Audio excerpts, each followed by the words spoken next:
네, 최근 창사 이래 가장 위기를 맞고 있다는 카카오가 3분기 성적표를 공개했습니다. 광고 시장 침체에다가 사법 리스크까지 겹쳐서 상당히 좀 우려가 컸는데요. 그래도 시장 예상보다는 좀 선방했다는 평가가 나옵니다. 자세한 내용 박혜린 산업부 기자와 함께 얘기 나눠보겠습니다. 어서 오십시오. 안녕하세요. 먼저 3분기 실적 어떻게 나왔습니까? 네, 매출은 2조 1,609억 원이 나왔고요. 영업이익은 1,403억 원을 기록했습니다.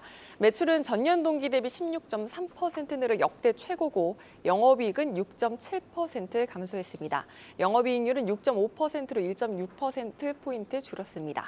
여러 우려에도 불구하고 매출은 역대 최대, 영업이익은 시장의 예상치를 뛰어넘은 건데요. 가장 큰 이유는 SM엔터 인수 효과입니다.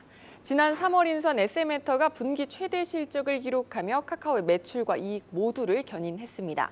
SM엔터를 빼고 보면 매출은 전년 동기 대비 2% 늘어났는데 그치고 영업이익은 23% 줄어듭니다. 플랫폼 부문에서도 광고 시장 침체로 꺾였을 것으로 예상되던 톡비즈 채널이 예상 외로 선전하는 모습 보이며 시장의 우려를 다소 불식시켰습니다.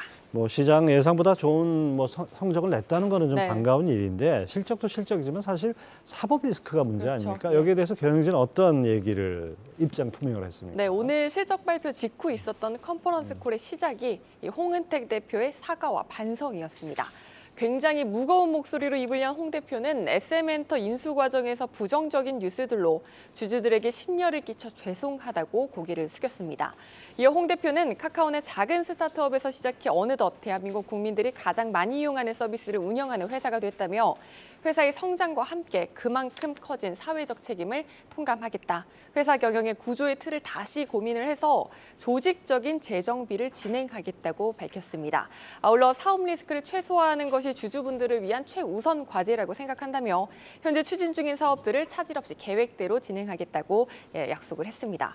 대대적인 조직 개편과 함께 현재 시장이 우려하고 있는 AI 전략 등 미래 성장 동력인 뉴 이니셔티브 등을 차질 없이 준비하겠다. 이런 방안입니다. 네, 근데 기존 사업 중에 좀 내려놔야 될 것도 있을 것 같고 또 네. 반대로 추진 중인 사업 중에는 당장 기대해 볼 만한 사업도 있을 것 그렇습니다. 같은데요. 뭐가 있을 것 같아요? 네, 일단 모두가 기다리고 계실 게 바로 AI 부문이죠. AI 부문 먼저 보겠습니다. 카카오는 오픈 채팅방에 AI 챗봇인 콘텐츠 봇을 조만간 탑재하겠다고 밝혔습니다. 코 GPT 2.0이 이때 나오는 건 아니고요. 아직은 개발 단계입니다.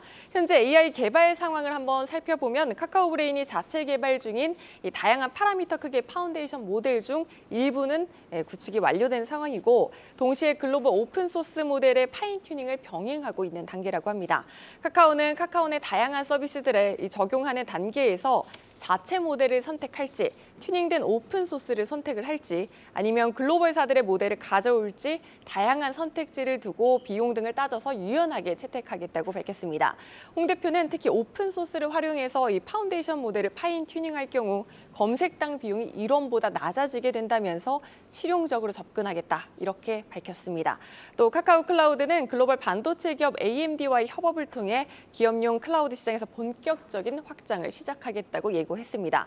또 본업인 광고도 시장 상황이 회복되고 있다 보니까 카카오 측은 내년 상황 좋지 않을까 이렇게 기대를 하고 있고요. 주주 환원책 또한 강화될 방침입니다. 홍은택 대표는 주가 하향세겠죠. 많은 관심을 느끼고 있다라며 올해 배당과 자사주 소각을 통해 별도 잉여 현금 흐름 30% 수준의 주주 환원을 검토 중이고 또 내년에는 한층 강화된 중장기 주주 환원 정책을 검토하겠다 이렇게 약속을 했습니다. 네, 최고의 주주 환원은 경영 잘해서 주가 올리는 거 네, 아닐까 그렇습니다. 싶습니다. 박혜린 기자 잘 들었습니다.